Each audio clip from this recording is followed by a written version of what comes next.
and this section of the class is going to talk about differentiation formulas, or at least the basic differentiation formulas. Now in the last section we conceptually talked about what is a derivative and why do we care, okay? In this section we're going to move a little bit deeper, just a hair, and we're going to explain and work through some problems where we actually use some of what I call the bread and butter of calculus. It's if I give you a function, how do you take the derivative, which as we just said was the slope of the line tangent to the curve, the slope of the curve basically, okay? The rate of change. So let's just dive right into it, and we're going to do this mainly through immersion, through examples. The first thing, I just wanted to review some basic things that we talked about from the last section, and that would be namely that the derivative of a function x is denoted by this prime here, the derivative, which is the slope of the line tangent to a point on this curve, okay? You can write it that way, or you can write it, as we said in the last section, as simply df dx. Now this means I'm taking the derivative of the function f with respect to the function x. It just means I'm looking at how f changes at a point. I'm looking how it changes with respect to how x changes. It's kind of like that rise over run thing. You've got to compare it with how x changes so you can sort of judge the slope of the thing. Okay? So that's sort of the basic thing.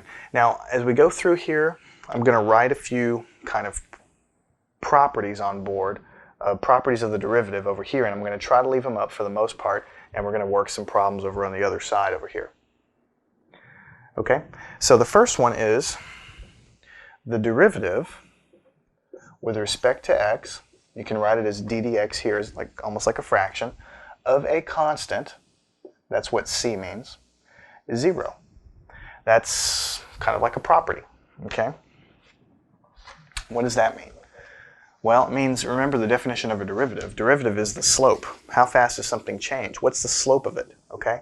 Is it like this? Well, a constant, by definition, a constant is a constant with respect to x. If it's a constant with respect to x, it has no slope. Therefore, the derivative must be 0.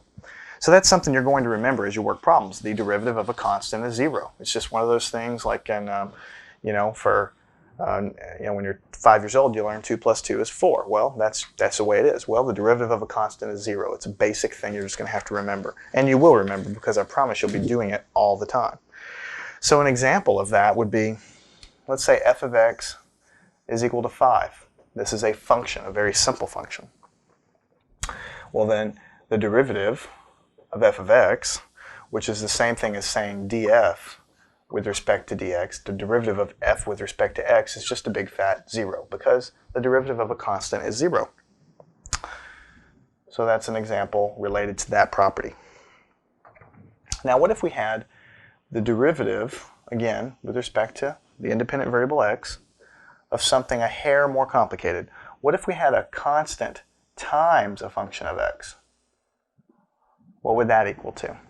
You're not supposed to know the answer to these, by the way. I'm just asking rhetorically. These are things that are given to you as a theorem in your calculus book. This will be equal to the same constant c times df dx. Okay?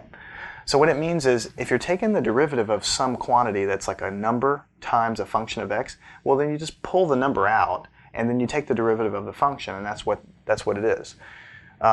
This can look kind of messy, but let's do an example to kind of illustrate what that means.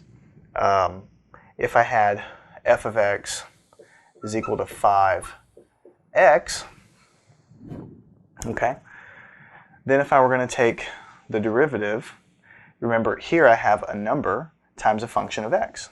So I can pull out the number, I'm pulling that out, and then what's left over will be the derivative of x.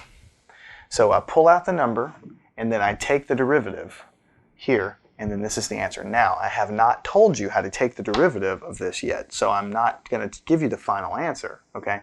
But in the end, you pull the number out, and whatever's left over, you take the derivative.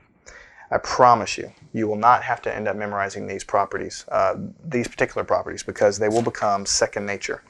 But I'm just explaining to them so that you get the full story. Here is probably the absolute most useful thing you'll learn for these properties, or I wouldn't say most useful, the most commonly used, okay, method to take a derivative. This one, you need to sit up and pay attention. You'll use this hundreds of times during the course of the class here. If you're taking the derivative of x raised to some power n, which n is in this case is a constant. So this could be x squared, x to the third, x to the fourth, x to the minus fifth. It could be anything up here in the exponent as long as it's negative or positive. It doesn't even have to be a whole number. It could be a decimal up there. Okay, how do you take the derivative of that? Well, it's going to look complicated, but it's very simple. You take the exponent, you put it down in front, and then you write x to the n minus 1. So in order to take the derivative of x to the nth power, you just put the exponent down here and put x down and n minus 1. If you were to really want to understand why that's the case, you'd have to spend some time looking at how that's derived. I don't plan to do that. You can go back to the definition of the derivative that we just talked about in the previous section. You know, the thing I told you that you probably won't use very much. What it's really useful for is to prove stuff like this, okay? My goal in this course is not to derive everything. I think the book's job is to do that. My job is to tell you what the results are and show you how to solve problems, how to use the stuff, okay? This is how you do this. Let's do a problem. This will become very clear here in just a second. What if you have f of x is equal to x squared? This falls in this category because it's x raised to the power of 2.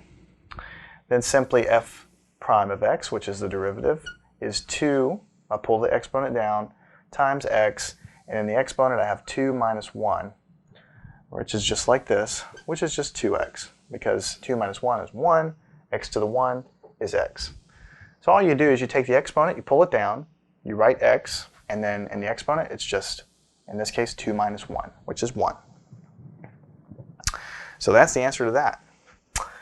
Another one, just to practice it, if you have f of x equals x to the minus 3, then how would you take the derivative? F prime of x equals, take the exponent, in this case negative 3. Here I'm going to put parentheses around it just to be clear. It's negative 3 times x to the negative 3 minus 1. It's the same formula. Negative 3, you subtract 1 off. So you'll get negative 3 x to the negative 4. Okay? Easy. Easy, easy, easy, right? Basically, what I'm teaching you how to do is to take derivative of polynomials. This is how you take, this is going to be how you're going to end up taking derivative of any of those polynomials that you've ever worked with. X squared plus 3x plus 2 plus 5. Okay, things like this. But just to do a couple more quick examples, if g of x is equal to 2 times x to the 5 power, then dg dx, the derivative of g with respect to x, is going to be, using this first property, it's 2 times a function of x, so I just write 2 down, because I can pull the 2 out, and now I just take the derivative of this part, x to the 5. So it's going to be times 5 x to the 5 minus 1, okay, which is 10x to the 4th. So really all I did is I moved this 5 down. It's got to get multiplied by this 2, which gives me the 10. In the exponent here, I've got 5 minus 1, which gives me 4. The only difference between this and the previous problem is that I had a number out here. And technically, you're going to have to use this property to remember that this number just sort of stays out there, and I'm multiplying by the derivative of this, which ends up being 5x to the 4th power. When you multiply, you get 10. Now, at the end of the day, you won't ever have to think about using this property. It will become second nature. But this is the rigorous way in which you do it. What if you had g of x is equal to 3x to the negative 4th power?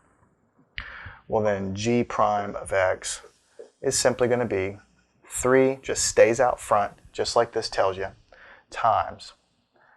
Exponent comes down, negative 4th, and then in the power of x, I've got negative 4 minus 1. So then I've got 3 times negative 4 is negative 12, x, and then the exponent, I've got negative 5. Negative 4 minus 1 is negative 5. So those are some properties there. Okay? Very, very useful properties. Now, what follows is going to be a couple of properties that are going to seem a little goofy, but you need to formally be aware of them. If you have a function f, this could be a function of x, plus a function g, okay? So it's the sum of two different functions, okay? Functions of x, let's say. And you take the derivative of that sum. That's just equal to the derivative of f plus the derivative of g. So anytime you have two functions here, you take the derivative of each one separately, and you add them up. Similarly, if you have function f minus a function g, and you take a derivative, it's just the derivative of f minus the derivative of g. You might say, when would I ever use that? I mean, who cares? Well, this is what I meant when I told you that these things are going to be very useful for you to be able to take derivative of polynomials. Okay? What if you have f of x is equal to x squared minus 10x plus 100? And I say, find the derivative with respect to x. Well, I'm taking the derivative of this whole thing, which is a sum of functions of x. I mean, there's no x here, but you really have an x to the 0 power here, okay? So what you do is you just take the derivative of each thing individually and you add them up. And that's fine. And you have the tools to do that because I've shown you how to take the derivative of these things. So what you'll have for this first one is just 2x. 2 comes down, x, and then in the exponent it's 2 minus 1, so that's the derivative there. For this one, you're going to have simply 10. And let me explain why real fast, it may not be clear. 10x, negative 10x, is really 10x to the 0 power. I'm sorry, 10x to the 1 power. Okay. So when I take the derivative, I pull the 1 down, and it's times negative 10, which gives me negative 10. X to the 1 minus 1. I gotta subtract 1 off in here, which then becomes negative 10x to the 0 power. And anything to the 0 is just simply 1. So I'm left with negative 10. Now, I did that so fast in my head because, as I told you, you will get very good at doing this stuff. Okay? So, 2x to the 1 power, 10x to the 0 power here, which is just simply 1. And then we just said the derivative of a constant is 0 because constants don't change. So I have a 0 there, so I'm not even going to write it down because 0 doesn't contribute. So this is the derivative, 2x minus 10. So, I'm not going to plot these, but if this function is something like this, then the derivative is going to be, some function that's going to represent the slope of the tangent line of that top function there as you move along x. So what you end up with when you take these derivatives is a function that describes the slope of this curve at every point x. You plug in a point x, you get a slope. You point in another point x, you get another slope. And what you're getting is the slope of this original curve. What if you had v as a function of r is 4/3 pi r cubed. And this, in fact, is the volume of a sphere, 4/3 pi r cubed. As you change r, obviously, the radius, the volume gets bigger, right? As it goes by the third power. So the derivative of the volume, how does the volume change with respect to changing the radius? That's what we're finding here when we say, what's the derivative? What is the change in the volume as compared to the change in the radius? That would be, these are constants, so they just hang out in front. 4/3 pi, they both just hang out in front. You don't do anything with them. Times 3 comes out of the exponent, r, and then here you got to subtract 1, so you have a 2 in the exponent there. Now this 3 cancels with this 3, so what you have is 4 pi r squared. Okay? Now what if you had a problem like f of x is equal to 16x to the third power. You know, all wrapped up here in the exponent. Well, the way I would tackle that is I would say, well, that's 16 to the third times x to the third, right? Because when you have an exponent outside, you just kind of distribute that exponent in. Now, when you do that, you'll take the derivative here, and what you'll have is 16 to the third power is just a constant, times 3, which comes out of the exponent, and then you'll have x squared left over because you'll have x and then 3 minus 2 is 1, taking that derivative there. And when you put this in your calculator, the derivative of f is 12288x squared. So some big number times x squared. I'm just trying to show you that sometimes they'll write problems in such a way that it won't be exactly like what you're used to seeing, and you'll have to beat it into shape in order to be able to apply some of these things. Now, I'll go ahead and do one more quick example of how to apply these particular formulas here, and then I'll go on and I'll teach you another one. What if you have g of x, and that's equal to x squared plus 1 over x squared? And they say, what is g prime of x? Okay. That's what you're trying to find. What is g prime of x? Well, first thing you're going to look at and say, well, I know how to take the derivative of this because I can just use this. But how do I do that? That looks totally different. Well, simply rewrite it. You can write it like this: x squared plus x to the minus 2. Remember, anytime you have a negative exponent, it's like saying 1 over x raised to the same exponent. So here I've just rewritten the function. And that suits me just fine. Okay? So in order to find g of x, the derivative of g of x, what you would have is, for here, 2x, 2 comes down, x raised to the 2 minus 1 power gives me this, plus minus 2 comes out of the exponent times x to the minus 3. Because minus 2 minus 1 gives me minus 3. So in the end, I'll have 2x minus 2x to the negative 3. And that will be my derivative. Okay? Good. Now let me go ahead and teach you some more properties, because these properties are crucial to really being able to take derivatives. What if you had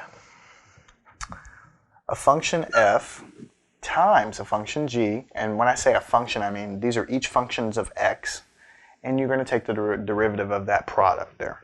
How do you do that?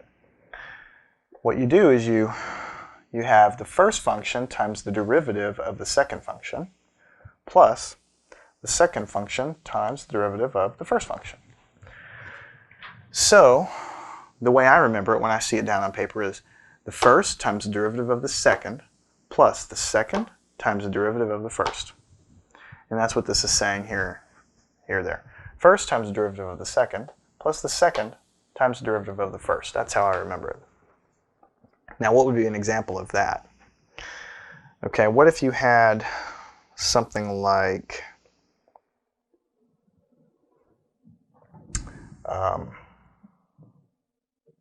h of x equals x plus 2 over x.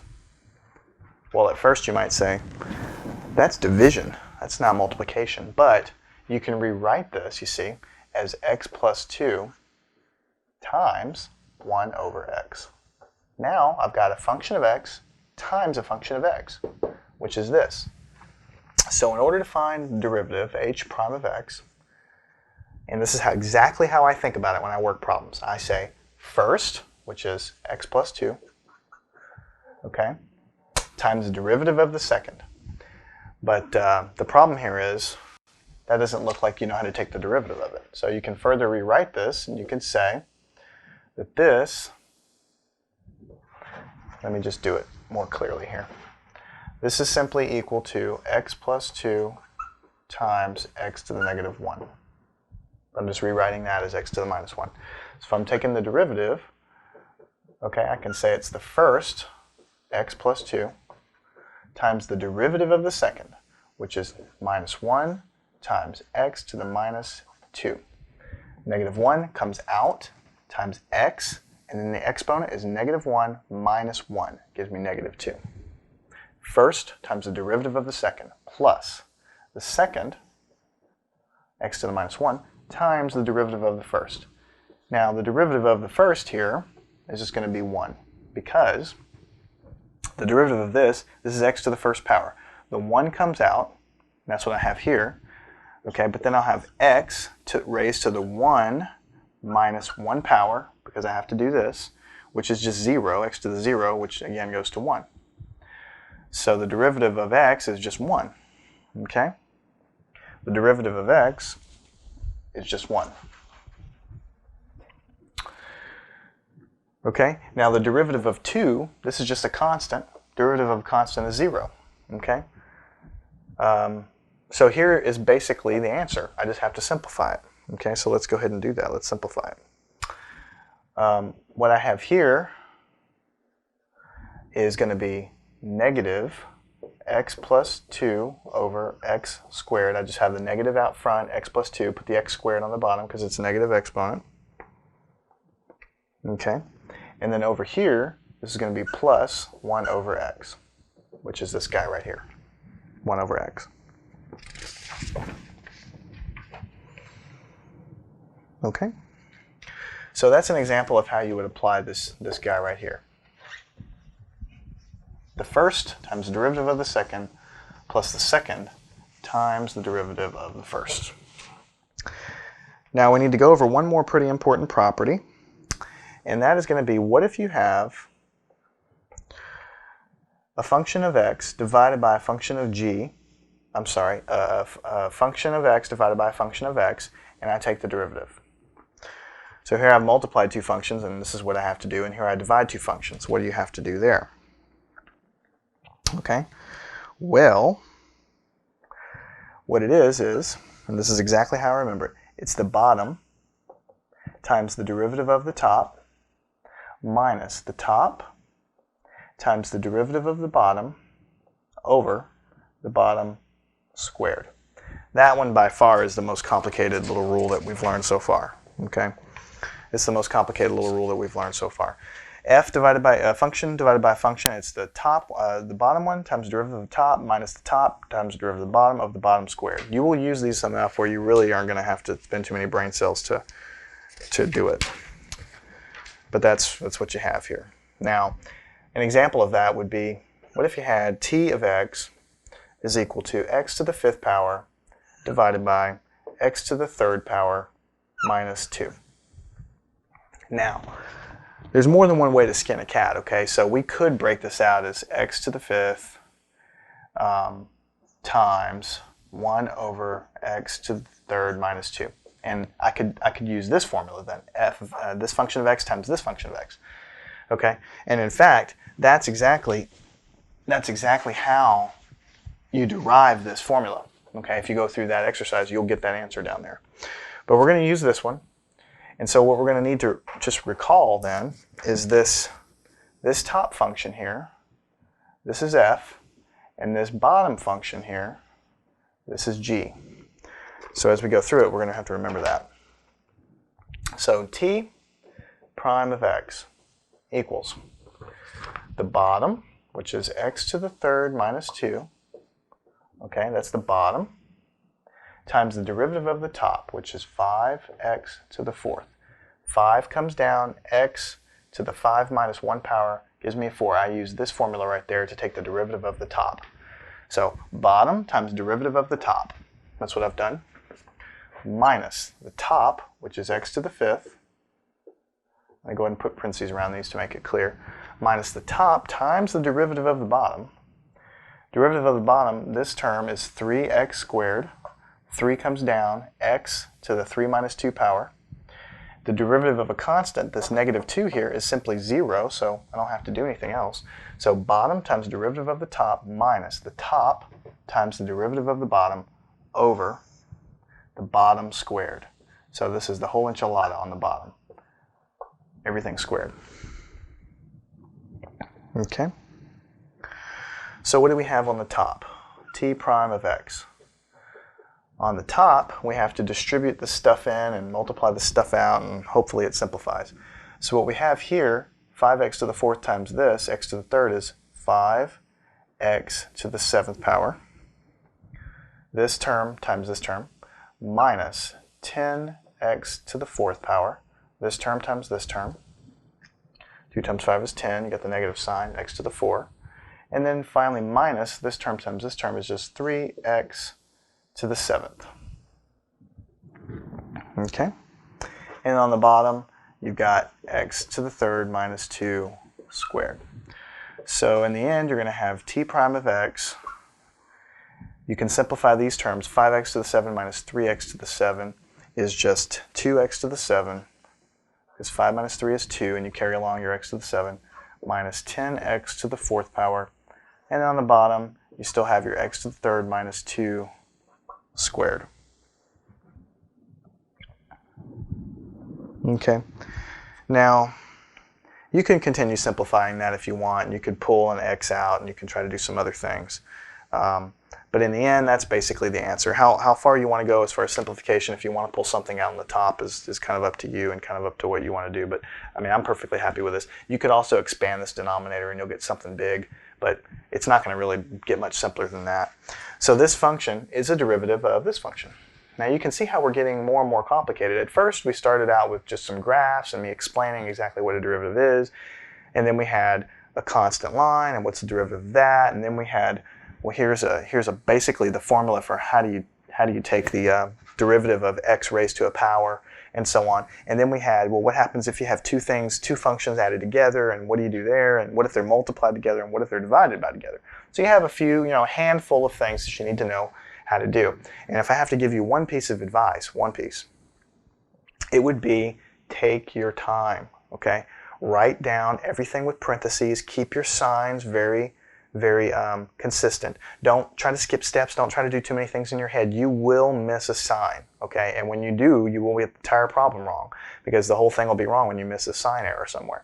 So carry your signs through, like I've got here with parentheses, and be very explicit about exactly what you mean, and then your odds of getting the problem right will go way up. Okay, I want to do a couple of quick other problems here.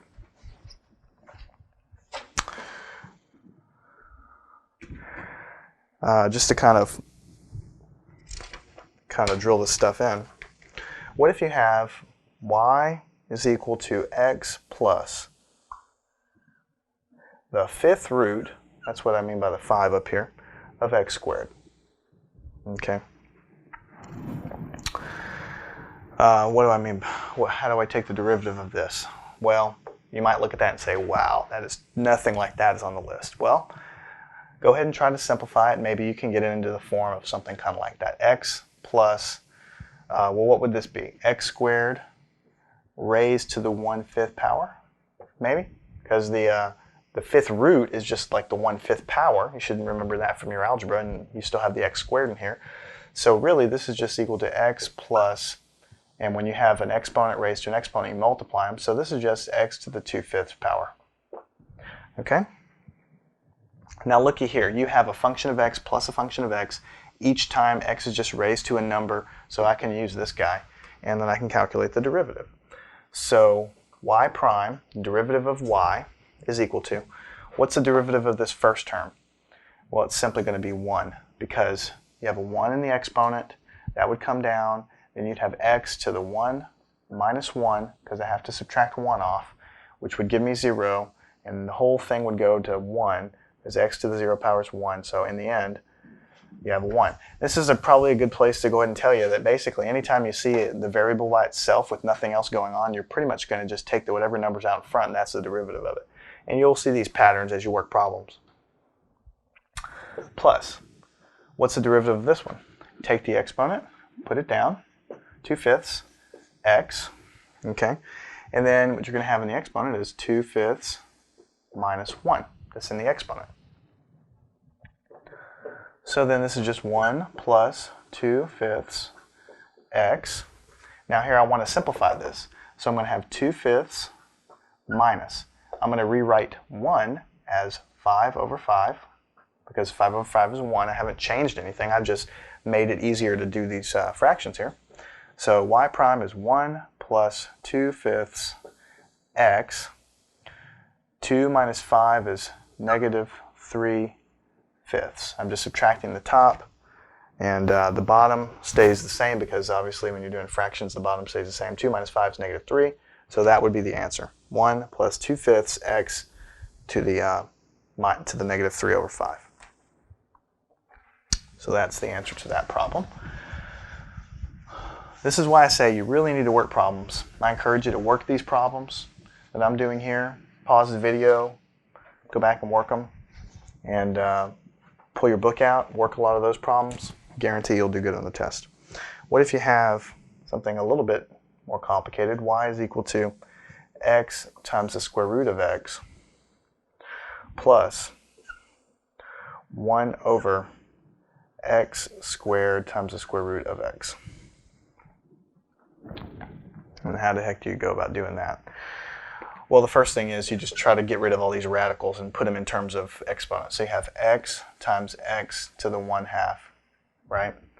And then over here what you have is plus 1 over x squared times x to the 1/2, right? So to simplify this is just x to the 1 plus 1/2 is simply 3/2. So that's, you can just add the exponents here. 1 plus 1/2 is 3/2.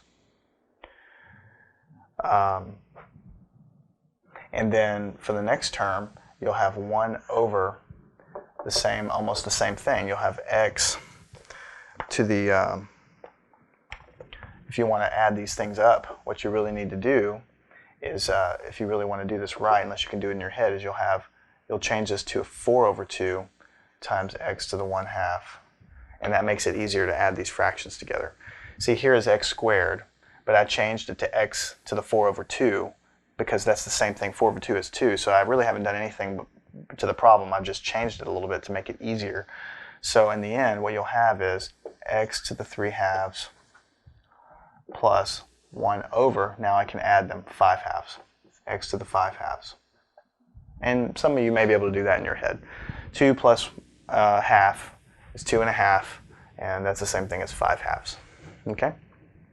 And just to totally beat it into the proper shape, that would be x to the 3/2 plus x to the negative 5/2. And what I'm going to do now is I'm going to draw kind of a little line between all this work, okay, because this is all nice, but really the problem is twofold. The first is, how do you get this into a form that you can understand? And now that we're here, what's the derivative of it? So let me go ahead and I'll go ahead and change colors. The derivative of the function y is 3/2 x, which is what I'm doing right here, 3/2 x to the 3/2 minus 1 plus negative 5/2 x to the negative 5/2 minus 1. Notice when I put this negative 5/2 there, I had a plus and then I put the negative 5/2 in parentheses. I'm just trying to keep the signs exactly straight so I never lose one of them. If you start trying to put the minus sign directly and start trying to do things in your head and be fancy, you're going to end up getting the problem wrong eventually. Okay? So when you do this fraction, you'll find out that this is equal to 3/2 x to the 1/2, 3/2 minus 1. You can write 1 as 2 over 2 if you want. 3 minus 2 is 1, so you'll get 1/2 over here. And now that I have everything clearly written, I know that I can put that minus sign there, and then I'll have 5/2 over here, x, and then this will be minus 7/2. And again, you could write this 1 as 2 over 2, and the negative 5 minus 2 on the top gives you the negative 7, and then the 2 remains on the bottom. And like I say, some of you guys might be able to do this in your head and get the negative 7/2 there. And this is the answer. Okay, so in this section of the course, we have expanded upon the basic definition of a derivative, which we said was the slope of the line tangent to a curve at a point. Okay, and we've illustrated a few rules, basically, the rules of engagement for derivatives. And this is truly, truly, truly, truly the core of calculus, the derivative part of calculus.